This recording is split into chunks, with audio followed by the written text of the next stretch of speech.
fast? Can you hear me? Talking to me? Yep. Oh, okay, I'm sorry. I just logged in. Good morning. Good morning. Tell us all who you are real fast. Okay, I am Ebony Eccles. I am a new agent. I am super excited about starting. I am ready and prepared to receive all the knowledge that Bill and everybody else has to give me. A little bit about me. I have a property management background, been in property management for the past 8 years, loved it, was not fulfilling to me. At a point in my life where I want to invest in myself, I want to make all the rules.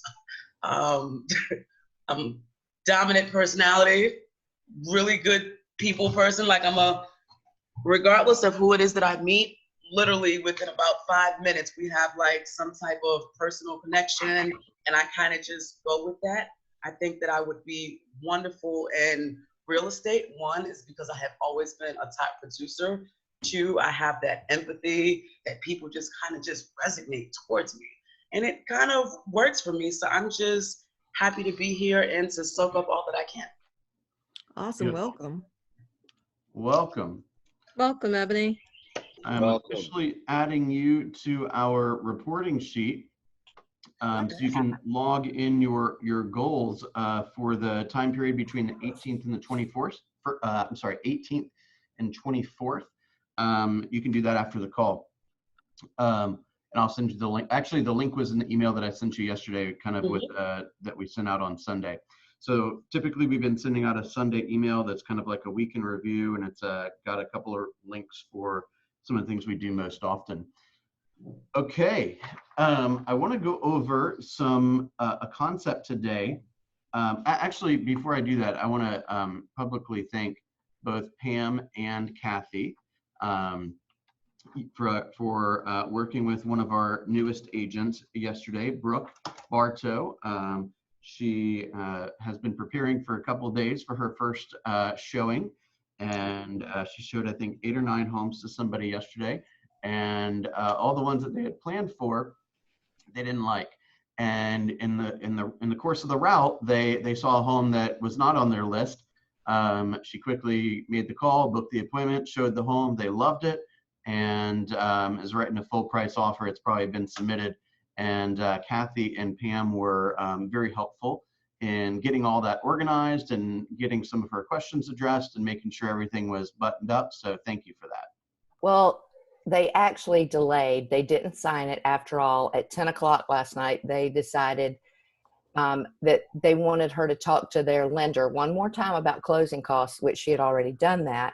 She had already talked to the lender, knew what the closing costs were going to be, done all of that. And they said, we're going to wait till tomorrow.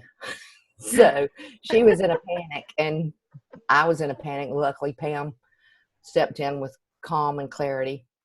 But yesterday was a crazy day in real estate. So. Yep. Yeah, Pam reminded me that I went on a cruise like 7 or 8 years ago and left Pam with my business for a week. And it was shortly after she had gotten into the business, and I didn't realize that was her first contract that she wrote while I was away. And had I known that, I probably would have freaked out. But that's why I didn't tell you. Yeah, I just kind of was like, hey, you handle it. All right. I'm looking over some of our results for May 1st through 10th, and then again, May 11th through 17th. And what I'm seeing is, as I would expect, there's not a huge surprise here, is we're setting goals and then we are not quite hitting the goals, right? And in some situations we're way off, and in some situations we're really close, and in a handful of situations we're beating the goals. This is where this idea of the 15th of the month protocol comes in. And I should have spoke about this Friday, but I don't want to waste any time, and I want to run to what I'm seeing and go over this concept of the 15th of the month protocol. Does anyone want to share what it is before I go into a ton of detail? Sure. You evaluate what your actual results were compared to your goals, and figure out what you have to do to ramp it up so that you hit your goals for the end of the month. That's great with one exception. So what you said that wasn't exactly right was we're not going to, quote, figure it out. It's already going to be planned. Okay. So it's kind of like, this is our plan from the beginning. This is our plan for the month. The second that we realize that we've been running this plan for 2 weeks and it's not working according to plan, we pull out a different plan, which is here, and we start running this play, right? So you don't have to say, oh, I'm behind in my numbers, let me take 3 days to, quote, figure it out, right? We say, oh, it's halftime, we're getting our ass kicked. Here's the other plan. Let's work this. Make sense? Okay, so what this means is, and by the way, this is in our Google Drive, so you can get a copy of this. And this isn't, this is just some ideas here. It's not the only way to do it. But the idea here is, I said, the purpose of this is to identify a predetermined list of activities to be completed in the event that an agent is not meeting their goals midway through the month. Okay, and the assumption is that it's like a football game. Okay, if I'm the coach and y'all are the players, and we did our research on, okay, what's the other team do, and what's our plan of attack, and how should we play offense, and how should we play defense, and what do we do? And then we go out in the first 2 quarters and we're getting our ass kicked, and the score is 30-0, and we go in for halftime, and I say, hey guys, you're doing pretty good. Just keep doing what you're doing, right? We're going to end the game 60-0, right? That's not what you want to hear. What you want to hear is say, hey, where do we need to make some adjustments? Is there anything that you've been doing lately that's been working, and what's not been working? And we're going to quit doing that. And what's working, we're going to quadruple down on it. Because if you don't get back on track, something is going to slip through the cracks, and it may be something that has some big effects on you, right? Maybe you won't earn the money you stated you wanted to earn. Maybe you won't be able to take the vacation you said it was important to you. Maybe you'll have to tell your child that they can't stay in the same college they're in, right? So these are real goals that you have connected to, more than likely, income, and I want to make sure you get it, right? So just a couple of ideas. It says, if you are 50% of goal, or if you are below 50% of goal by the 15th, an agent must complete 3 tasks from this list each day until they're back on track. Add 1 hour of time daily to their lead generation. Schedule lunch with a vendor who can send referrals. This was written pre-COVID, but you guys can be creative. Get them on Zoom. Okay. Send 50 texts to database. Record a market update video and post it to social media. Record your presentation and review it with your accountability partner. Double the amount of times that you and your accountability partner speak. Okay. Host a weekday open house. Contact 20 FSBOs, contact 20 expireds, add an hour of lead generation to your nighttime schedule, right? Call them towards the end of the day or at night when they might be more likely to be home. Add 50 or write 50 handwritten notes to your database farm or local business owners, and do short CMAs and drop off 50 of them at the front door of a house. A short CMA would just be like a super simple CMA that essentially says, hey, there's a lot of information and misinformation in the marketplace right now. Here's a couple of the most recent sales. Here's what you might be competing against. If you have questions about marketing your home or the value of your home, call me. And then you can double that down with a handwritten note or a phone call or a text message. We have the data sources to get that content, okay? Then if you were 75% below of your goal by the 21st, you must complete even more work, okay? A bold 100 daily until your appointments are set. Record your presentation and review it with your accountability partner again. Double the amount of times that you and your accountability partner talk. And it doesn't have to be hour-long accountability sessions. It can be, hey, Andrew, you told me 3 days ago you were behind in your goal. How you doing? Great. Okay, are you caught up? Yes. Is there anything you need? No. Have a great day. Keep at it, right? Short and simple, okay? And add another evening lead generation time, okay? So again, this is not a law. This is just a tool to help you get back on track, okay? And the most important thing is it's predetermined, it's pre-agreed upon. You have committed to doing this because you've committed to your goals and you're not quite there. All right, any thoughts on that?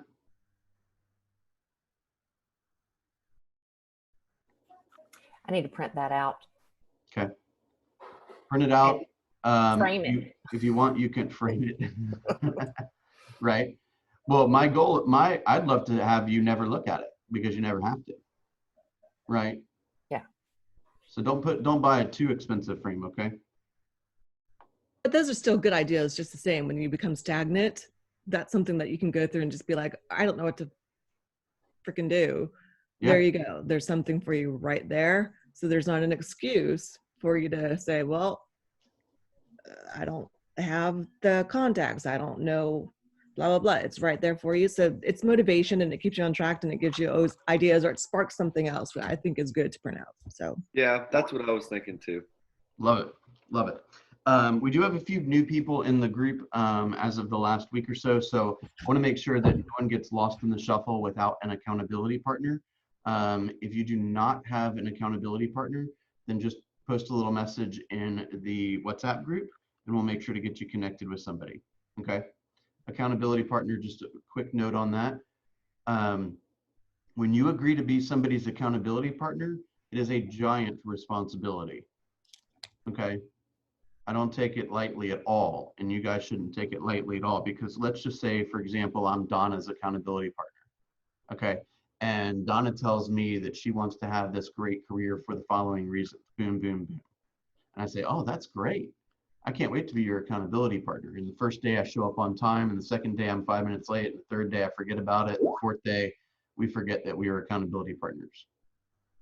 Now, if Donna doesn't hit her goals, whose fault is it? It's partially my fault because I let her down. Okay. Don't let your accountability partner down. Okay. And don't be offended if you aren't taking it seriously and your accountability partner is, and your accountability partner fires you. Don't be offended. Okay. So Donna, if I pick you as an accountability partner, it comes with a certain expectation. And the minute you slip, you're fired. Because I'm not gonna quit on my family. Got it? So don't let your people disappoint you. Call them out. Okay? Because if they're slack with you, they're probably slack with their clients. Okay? And moving into a shift, that's not a good place to be. All right? Okay. Who has some anything they want to celebrate or get some advice on before we move on to the next topic? I do. I'd like some advice on backup offers. The buyer that I'm showing homes to now, she liked a house, but it's under contract. Mm-hmm. And I got some advice yesterday to call the agent and find out how many backup offers they have.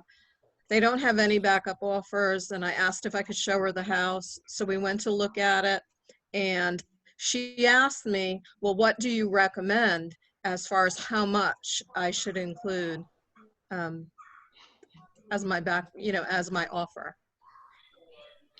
Okay, so a backup offer would be negotiated just like a primary offer. So for example, if the primary offer is terminated, then the backup offer becomes the binding contract, right? So they're going to negotiate that, and should be negotiated based on, it should resemble exactly the way a primary offer gets negotiated, right? So let's say I'm under contract for 375 and I get a backup offer for 350. I'm not just going to take that because I want another offer. I'm going to negotiate the hell out of that, so I make sure that if by chance that offer becomes primary, that it's acceptable to me and my client.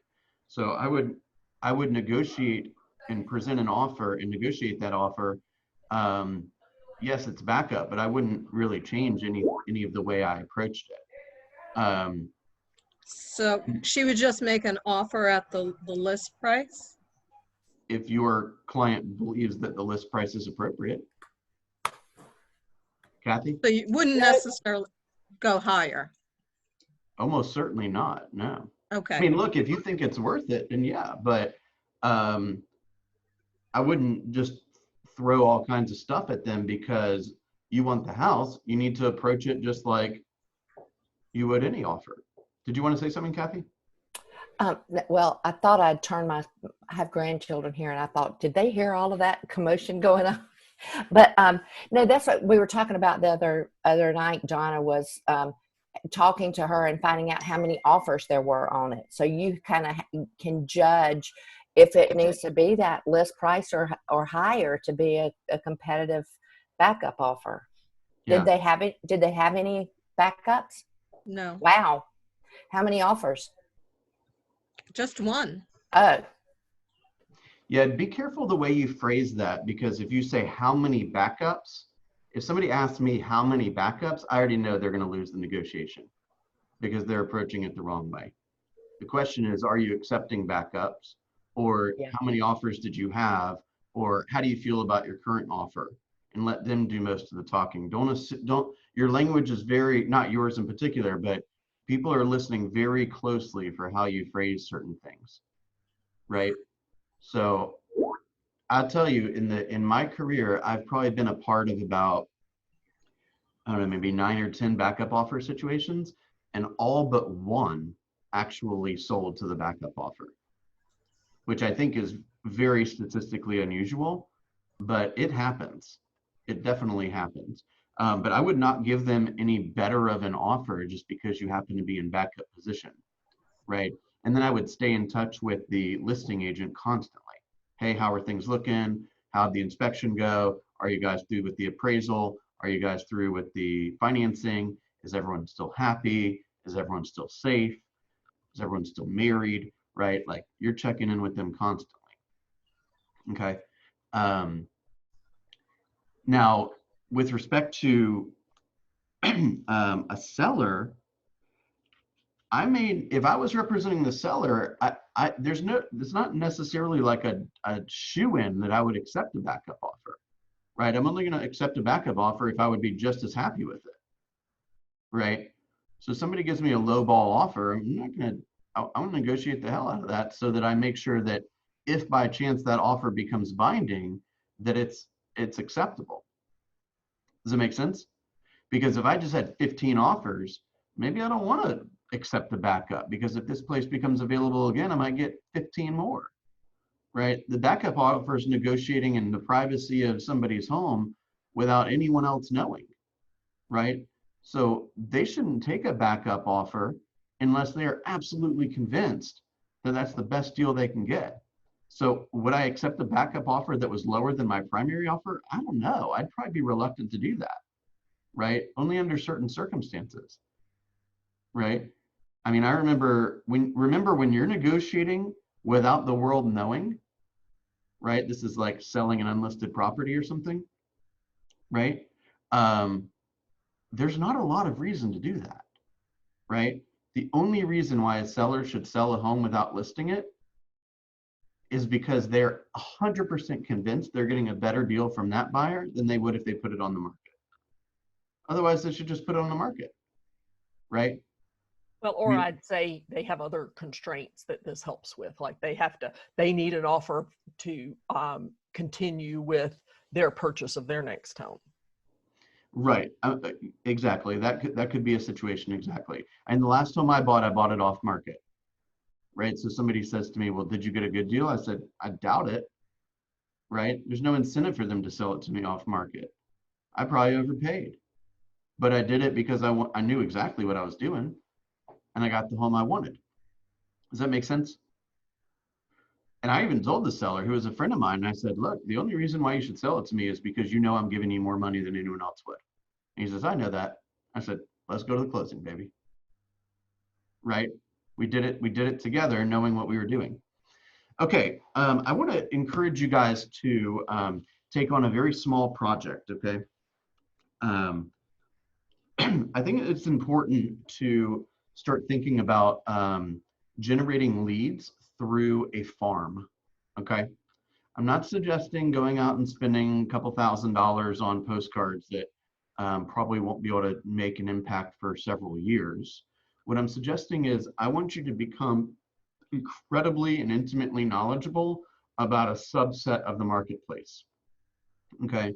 And I want you to go out and make an effort to host open houses within this territory. I want you to call people that live within this territory. I want you to do Facebook ads that are grouped around, you can do Facebook ads where you say, hey, I want to be, a couple miles from this particular address or something like that. Now, the minimum mileage you can do is 15. So that's not too effective. It used to be a much better. Right, but HUD got involved and made Facebook change it. Yeah. So what I want you to do is, that's the way that you're going to start to grow a little network where you might get some come list me's, right? Hey, I see you got to do a lot in here. Maybe you're the best person to market my home, to list my home. So Stephanie in our group, she lives in a neighborhood in Alpharetta, and the neighborhood's got, I don't know, maybe 100 homes or so.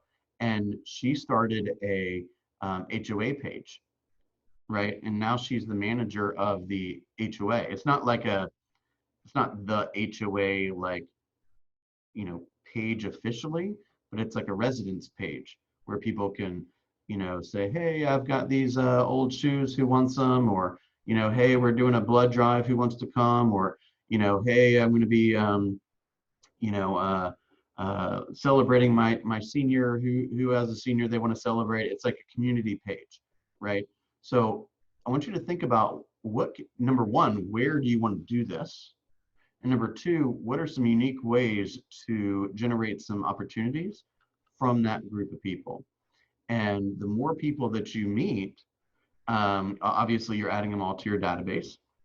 And the more people you meet will integrate you into that neighborhood even deeper. Does that make sense?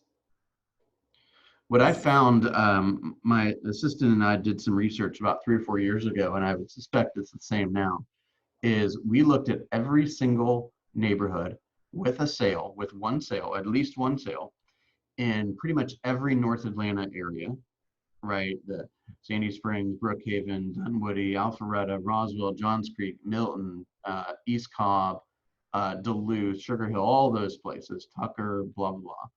And we looked in every neighborhood, condo and townhome and single family home, from 275 to 450, thousands of neighborhoods. And we literally found like 4 or 5 that I would call that had a dominant agent.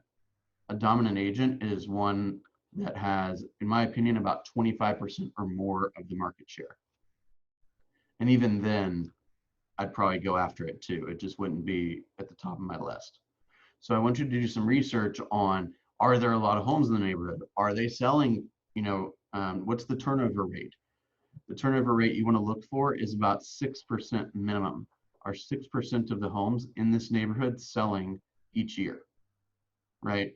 If you're in a neighborhood where there are not too many sales, then that's probably not a neighborhood to start doing research on. For a handful of us, we're in the learning the market process.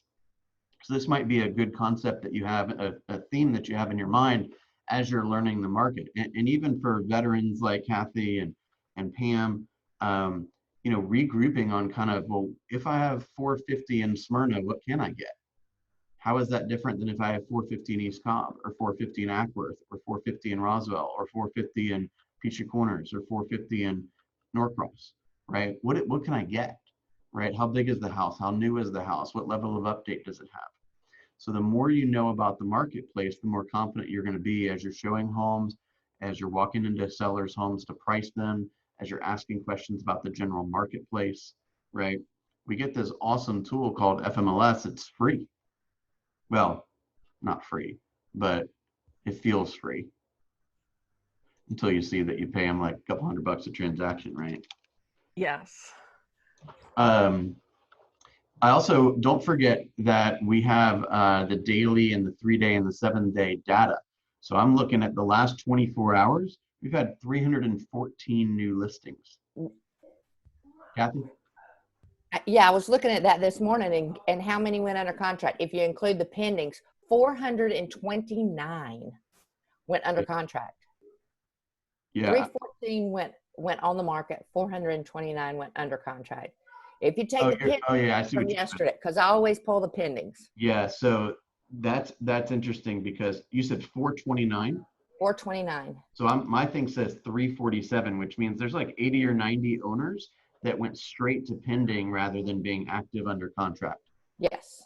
Which is telling me that if your home's on the market and it's not selling, you got a price issue.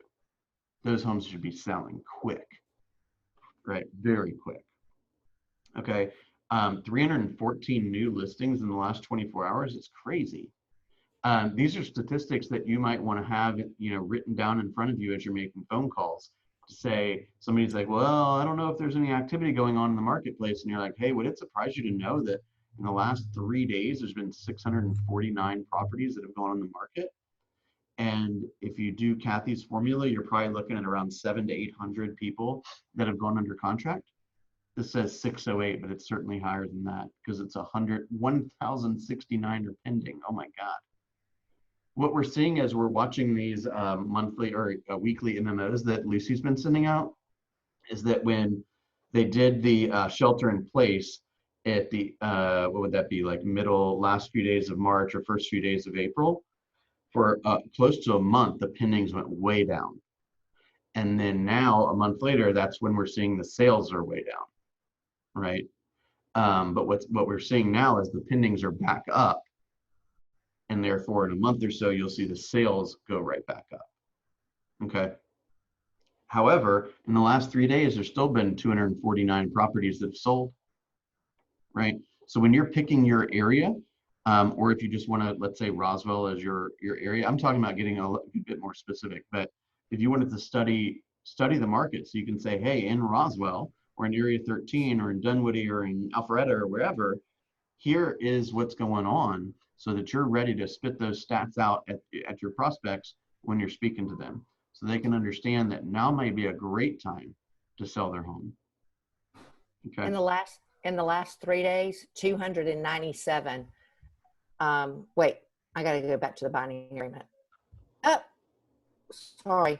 I jumped off of, I didn't put my numbers in correctly.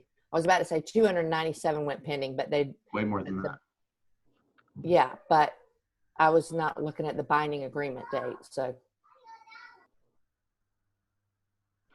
I just wanted to close on one idea. Don't forget Bold is today. The nuggets from Bold have just been fantastic. Okay, Friday was probably one of my favorite sessions. And one thing that Cody said that I've been thinking a lot about lately is he said, your goal, he says this to himself when he wakes up, okay? Your goals don't care what you're about to think, right? So you wake up and you got a headache, your leg hurts, or, it's raining outside, or, something's going on with your kid or whatever. It is what it is. You can't control that stuff. But what you can control is the activity that you do en route to your goals. So if you can figure out how to deal with this thing, the goals should be a no-brainer. Okay, that's a little strange to say, but the goal should happen, no issue. Okay, all right. Every time I come back in this room at 9:30, y'all all gone. So who's gonna stay and make some calls with me today? I have a question. Yes, ma'am. So I was listening and you said that there were, my numbers may be off, 314 new listings in the last 24 hours. Where did you get that information from? So if you log on to FMLS, it's actually 316 now. There's been 2 listings that have popped on the market since we had that conversation with you 45 seconds ago. That is FMLS.com, and Okay. a little, what do you call it, app, if you will, or I don't know what you call that thing. It says Market Watch, and you can set up a specific parameters. What I just did was basically North Metro Atlanta. Okay, and my next question would be, you said study the market. So as a new agent, should you stick like, okay, so I'm very familiar with Roswell, Johns Creek, this area. So being that I know this area, should you kind of limit yourself and stay to one area until you kind of get a little bit more experience? Or how do you go about determining what market you should study first, I guess? I would do it in the order in which you believe you'll be working, right? So I've always been in the Roswell office, but I'll tell you, I've probably sold maybe 10 homes in Roswell in my whole career. The vast majority of my deals are outside of Roswell. Okay. Okay. So, yeah, probably more, but don't be afraid to learn areas that you, let's say you have a lot of friends that live in Dunwoody, or you have a lot of friends that live in Tucker or something. So learn that area. Okay. And take a very calculated approach. Okay. So today I'm looking at everything that's priced between 100 and 200. If that's my budget, what's the home I'm going to get look like? Okay. Next day, 200 to 300, or next hour, 200 to 300. Okay. What do I get in Tucker for 200 to $300,000? All right. Now I have an understanding of what that looks like. How new is it? How old is it? How big is it? How small is it? Is it single family? Is it condo? Is it townhome? What are my options? Okay, cool. I understand that. What's the days on the market? I'm kind of familiarizing myself with the market. Next, 300 to 400. What's a home look like in Tucker? 300 to 400. You're taking a very calculated step-by-step analysis to understand what is the Tucker market like. Okay, so once I get over, 400,000, I can get an acre, or I can get a 3-car garage, or whatever it is. You're starting to see these trends in the marketplace. Once you feel like you know Tucker, switch to a different city that you feel like you might work in. Okay, I've lived almost my whole life in Metro Atlanta. I've never been to Snellville once. I couldn't tell you about anything about Snellville real estate. But you know what? I got somebody who knows a lot about Snellville real estate that I'm friendly with, and I send her business and she sends me some, right? So I always took I started out about 30, 35 miles from where I lived or worked. And those were the areas that I really focused in on. And as I got more experienced and I had more opportunities, I shrunk that. And it went down to about 30. Then it went down to about 25. Now if somebody calls me, they want to look at something in Ackworth, I'm like, somebody else will deal with that, right? Whereas I would have driven over there in the middle of the night 10 years ago. Okay. All right. I'll keep the room open. I'll see you guys, every one of you. Hey, Bill, I have a question before you go too. Yeah. I was gonna say, so I actually tried. It's funny you brought up that, your friend had made that neighborhood Facebook page or whatever it was. I tried to make a Mountain Park Facebook page for that exact reason like 2 months ago, but for some reason it would not, like no one could find it. And I was going to make signs and put them at the top of my neighborhood because my old neighborhood, somebody just got some sign made that was, join the neighborhood Facebook, and all these people were like joining it, and I don't know, it was just a cool thing. So I kind of wanted to do it here as well, thinking, for real estate and just to meet all of the neighbors. Mm-hmm. Do you know why it wouldn't be showing up? Like why people wouldn't be able to search for it? Like why it wouldn't pop up in the searches? I have no idea. Okay. Yeah, I'm sorry about that. Sam might be able to help you with that. Yeah, Sam? exactly. Sam is our Director of Innovation and Technology. His information, Sam Jackson is his name. You can go to In Command with Sam. He's got a great YouTube channel that you can start to learn some command stuff. Yeah. And he's available by text and email and all that stuff too. There's some information about him in the weekly or daily newsletter. Okay.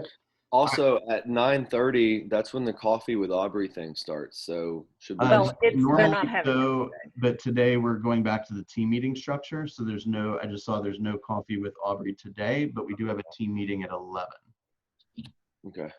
And then from 12 to 1:30, I have a lunch workshop. So we'll see how long the team meeting lasts. But as soon as the team meeting's over, you guys can hop in with me and we'll talk about some well, depending on who's there, but I think one of the things I'd like to focus in on is kind of some real basic skills, right? Writing an offer, getting paperwork together, understanding, some general ideas about comparables, knowing how to speak to the other agent, that kind of stuff.